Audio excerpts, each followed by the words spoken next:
ప్రభుత్వ అధికారిపై ఎమ్మెల్యే దానం నాగేందర్ బెదిరింపులకు దిగారు. తనపై ఫిర్యాదు చేసిన జీహెచ్ఎంసీ విజిలెన్స్ కమిషనర్ రంగనాథ్పై ఫైర్ అయ్యారు. రంగనాథ్కు ప్రస్తుత పోస్టింగ్ ఇష్టం లేదు, అందుకే తనపై కేసు పెట్టారంటూ మండిపడ్డారు. అధికారులు వస్తూ పోతూ ఉంటారు, కానీ నేను లోకల్ అంటూ బెదిరింపులకు దిగారు. నన్ను అడ్డుకునే అధికారం ఎవరికీ లేదన్న దానం ప్రివిలేజ్ నోటీసులు ఇస్తానన్నారు.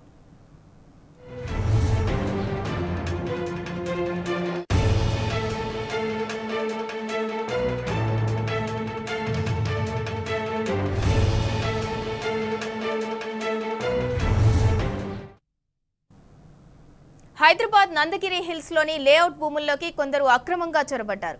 తాత్కాలిక నిర్మాణాలు చేసుకుని పాన్ షాప్, కిరాణా షాపులు, మరుగుదొడ్లు కొనసాగిస్తున్నట్లుగా హైడ్రా కమిషనర్ ఏవి రంగనాథ్ కు ఫిర్యాదులు వచ్చాయి. దీనిపై స్పందించిన హైడ్రా కమిషనర్ రంగనాథ్ విచారణకు ఆదేశించారు. ఈ మేరకు సంబంధిత అధికారులు క్షేత్రస్థాయిలో విచారణ జరిపి నంది హిల్స్ లేఅవుట్ భూముల్లో స్థానిక ప్రజలు చొరబడి తాత్కాలిక నిర్మాణాలు చేపట్టినట్లుగా నిర్ధారించారు.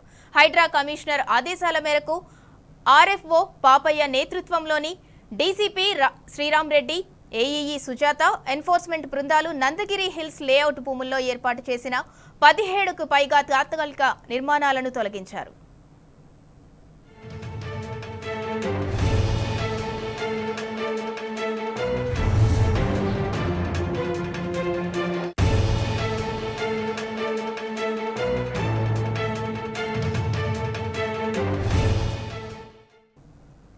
హైదరాబాద్ నందగిరి హిల్స్ లోని లేఅవుట్ భూముల్లోకి కొందరు అక్రమంగా చొరబడ్డారు. ఇక దీనికి సంబంధించిన మరింత సమాచారం మా ప్రతినిధి గణేష్ అందిస్తారు. గణేష్, చెప్పండి. ఇందులో నందగిరి హిల్స్ కు సంబంధించి ప్రైమ్ లొకేషన్ ఏదైతే జూబ్లీ హిల్స్ చెక్ పోస్ట్ కి దగ్గరలో ఏదైతే ఉండడం జరిగిందో నందగిరి హిల్స్, దీనికి సంబంధించి గతంలో ఇది కూడా అప్రూవల్ లేఅవుట్ ఉండడం జరిగింది. దీంట్లో ఎమ్యూనిటీస్ ప్రకారంగా చూసుకున్నట్టయితే ట్రయాంగిల్ షేప్ లో పార్క్ కి సంబంధించిన ప్లేస్ ఉండడం జరిగింది. అలాగే దాని లేఅవుట్ తర్వాత చూసుకున్నట్టయితే గవర్నమెంట్ కి సంబంధించి ప్రభుత్వ భూమి ఉండడం జరిగింది. ఈ ప్రభుత్వ భూమిలో సంబంధించి చాలా మంది కూడా ఏదైతే గిరిజన ఎస్టీకి సంబంధించిన ప్రజలందరూ కూడా అక్కడ నివాసం ఉంటున్నారని ఇప్పటికే తెలియడం జరిగింది. సో ఈ ఏదైతే అక్కడ ఉన్న ప్రజలందరూ కూడా ఈ పార్కు స్థలం ఏదైతే ఉందో అక్కడ తమ కార్యకలాపాలు ఏదైతే కమర్షియల్ గా ఏదైతే పాన్ షాపులు కావచ్చు, తమ జీవనోపాధి కోసం రోజువారీ కూలీ చేసుకునే వారు కూడా కొంతమంది అక్కడ షాపులు నిర్వహిస్తున్నారని కూడా కొంతమంది లేఅవుట్ కు సంబంధించిన నందగిరి హిల్స్ కు సంబంధించిన కాలనీ వాసులు ఏవి రంగనాథ్ హైడ్రా కమిషనర్ కు ఫిర్యాదు చేయడం జరిగింది. ఇందులో భాగంగానే గత 4 రోజుల కిందట ఈ నందగిరి హిల్స్ కు సంబంధించి లేఅవుట్ తీసుకుని వచ్చి అక్కడ పార్కు స్థలాన్ని ఎగ్రోచ్ చేసిన షాపులన్నిటి కూడా తొలగించడం జరిగింది. ఓకే, ఇక్కడి వరకు సిచ్యువేషన్ అంతా బాగానే ఉంది. ఆ లేఅవుట్ కు సంబంధించి ఎమ్యూనిటీస్ లో పార్కు కోసం కేటాయించారు కాబట్టి అక్కడి వరకు బాగానే ఉంది. కానీ సమస్య అంతా ఇక్కడే మొదలైంది. ప్రైవేటు వ్యక్తులకు సంబంధించి ఏదైతే ప్రభుత్వ భూమి కాబట్టి ప్రభుత్వ భూమిలో ప్రభుత్వానికి సంబంధించిన నిధులతోటి కాంపౌండ్ వాల్ ను ఏర్పాటు చేయాలి. కానీ అక్కడ ఉన్న స్థానికులు నివాసులు ఎవరైతే ఉన్నారో తామే ఈ కాలనీకి సంబంధించి ఈ పార్క్ స్థలాన్ని కాపాడడానికి ఒక వాల్ ను నిర్మిస్తామని చెప్పడం జరిగింది. సో దానికి కూడా హైదరాబాద్ కమిషనర్ రంగనాథ్ కూడా ఓకే చెప్పడం జరిగింది. ఇక్కడనే స్టార్ట్ అయింది లొల్లి అంతా కూడా. ఎక్కడైతే గిరిజనులకు సంబంధించి ఎవరైతే బ్యాక్ సైడ్ లో ఉండడం జరిగిందో ఈ రెక్టాంగిల్ కి సంబంధించిన పార్కు స్థలం నుంచి కూడా వీరంతా కూడా రాకపోకలు సాగించేవారు. గతంలో ఉన్న ముఖ్యమంత్రి కావచ్చు, ఇప్పుడు ఉన్న ప్రెసిడెంట్ ఎమ్మెల్యే దానం నాగేందర్ కూడా ఒక విషయం చెప్పడం జరుగుతుంది. ఇప్పుడే గతంలో ఎవరైతే అక్కడ గిరిజన సంబంధించిన కుటుంబాలు నివాసం ఉంటున్నాయో వారందరికి సంబంధించి మేమందరూ కూడా పట్టాలు ఇవ్వడం జరిగింది. వారికి ఫౌండేషన్ స్టోన్స్ వేయడం జరిగింది. కొన్ని నిధుల లేమి వల్ల కూడా ఆగిపోవడం జరిగింది.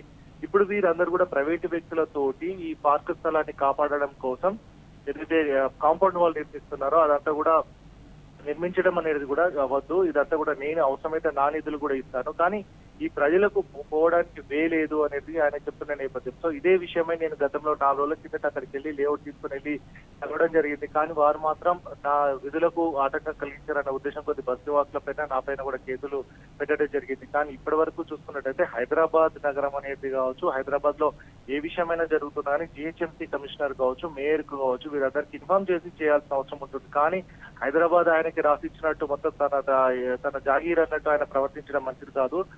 ఆఫీసర్లు అనేవారు వస్తుంటారు పోతుంటారు, కానీ మాత్రం మేము ఇక్కడ లోకల్, ఎందుకంటే 1.5 year లో జిహెచ్ఎంసీ కు సంబంధించిన ఎలక్షన్స్ ఉన్నాయి, అలాగే మున్సిపాలిటీలకు సంబంధించి 6 నెలల్లో కూడా ఎలక్షన్స్ ఉన్నాయి. ఇట్లాంటి చర్యలు తీసుకుంటే పోతే బాగుండదు.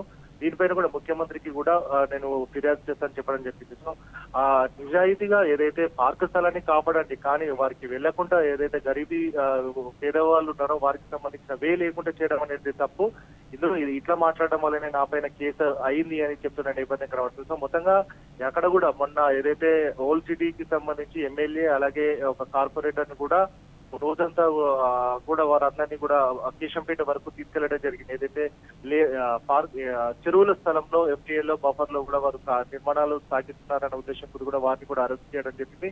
మొత్తంగా కొత్త పంచాయతీలు తీసుకొస్తున్నట్టు కూడా హైడ్రా కమిషనర్ చేస్తున్నాడని కూడా ప్రజాప్రతినిధులు అంతా కూడా చెప్పడం జరుగుతుంది. ఎందుకంటే ఎవరికి కూడా ఇన్ఫార్మ్ చేయకుండా స్థానికంగా ఉన్న ప్రజాప్రతినిధులు కావచ్చు, ఆ స్థానికంగా ఉన్న ఆ డిపార్ట్మెంట్లకు కూడా ఎవరికి కూడా చెప్పకుండా చేయడం వల్ల కూడా చాలా ఇబ్బందులు వస్తున్నాయి. ఒక తలనొప్పిగా తయారైందని కూడా హైడ్రా తలనొప్పిగా తయారైందని కూడా ప్రత్యేకంగా హైదరాబాద్ కు సరౌండింగ్ లో కావచ్చు, హైదరాబాద్ లో ఉన్న ప్రజాప్రతినిధులు ఈ కామెంట్ చేయడం జరుగుతుంది. సో మొత్తంగా ఈ ఇష్యూ ఇంకా ఇక్కడితో కూడా ఇంకా చాలా సమస్యలు హైదరాబాద్ లో వచ్చే అవకాశం ఉందని కూడా ప్రజాప్రతినిధులు చెప్పడం జరుగుతుంది. సింధూరా.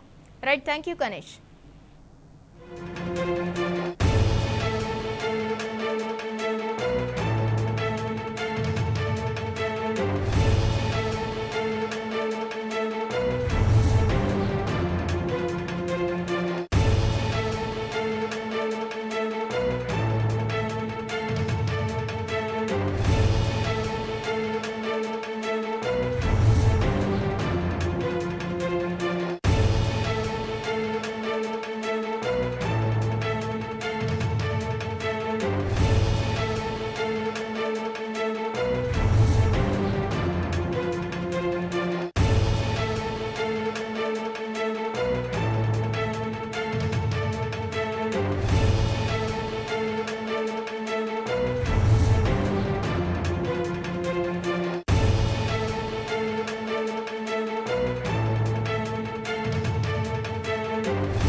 హైదరాబాద్ నందగిరి హిల్స్ లోని లేఅవుట్ భూముల్లోకి కొందరు అక్రమంగా చొరబడ్డారు. తాత్కాలిక నిర్మాణాలు చేసుకుని పాన్ షాప్, కిరాణా షాప్, మరుగుదొడ్లు కొనసాగిస్తున్నట్లుగా హైడ్రా కమిషనర్ ఏవి రంగనాథ్ కు ఫిర్యాదులు వచ్చాయి.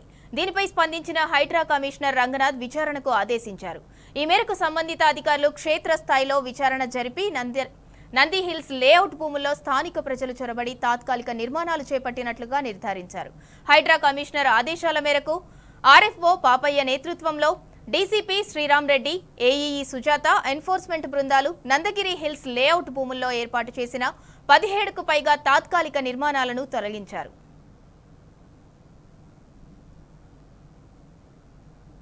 ప్రజలు ఎక్కడ సమస్య ఉన్నా పోతాను, ఇలా కాదు ఇంకా 100 కేసులు పెట్టినా నేను పోతాను. వీళ్ళ మీద అధికారుల మీద నేను ప్రివిలేజ్ మోషన్ ఇస్తున్నా. ఎందుకంటే నా నియోజకవర్గానికి పోవద్దని చెప్పడానికి వాళ్ళు ఎవరు, వాళ్ళకి ఏం అధికారం ఉంది? కాబట్టి నేను ప్రివిలేజ్ మోషన్ కూడా ఇవ్వబోతున్నా వాళ్ళ మీద. ఎందుకంటే ఇలాగా అద్దుమీరి ప్రవర్తిస్తూ ఉన్నారు. అద్దు ఎంత ఉందో అంత పని చేసుకుంటే వాళ్ళకు మంచిది, మాకు మంచిది. ఈవీడీ ఏమంటే నీకు జీపీఏ ఇవ్వలేదు, ముఖ్యమంత్రి గారు రైట్ తీసుకొని మొత్తం హైదరాబాద్లో నీ ఇష్టం వచ్చినట్టు చేసుకోమని చెప్పలే. ఎందుకంటే కొంతమంది ఆఫీసర్లకు కొన్ని ఉద్యోగాలు ఇష్టం ఉండదు. ఇదంతా ఏంటంటే ఇలాంటి ఉద్యోగం ఇష్టం లేక ఇక ఇట్లాంటి పనులు చేస్తే మమ్మల్ని తీసేసి ఇంకా మంచి ఉద్యోగం ఇస్తామని ప్రయత్నం చేస్తారు. కాబట్టి ఆ ప్రయత్నంలో భాగంగా మా మీద కూడా కేసు పెట్టిర్రేమో, సంతోషమే, దాన్ని వెల్కమ్ చేస్తాం. ఇప్పుడు 190 కేసులు ఉండే నా మీద, ఇంకా 10 కేసులు పెట్టుకున్నా నేను భయపడను. ఇలాంటి ఆఫీసర్లు ఇంతమందిని చూసినా ఇంతమంది పోయి నా ముందుకెచ్చి నేనేం కేర్ చేసేది లేదు. కొన్ని రిజర్వేషన్స్ ఉంటాయి, కొంతమందికి ఏమో ఆ ఉద్యోగం ఇష్టం ఉండదు, ఆ ఉద్యోగం ఇష్టం లేకుండా గిట్లా ఏదైనా చేస్తే తీసుకుపోయి ఇంకేదైనా మంచి పోస్ట్ చేస్తారు అనుకుంటారు. కొంతమందికి ఏమో డైలీ పబ్లిసిటీ కావాలనుకుంటారు.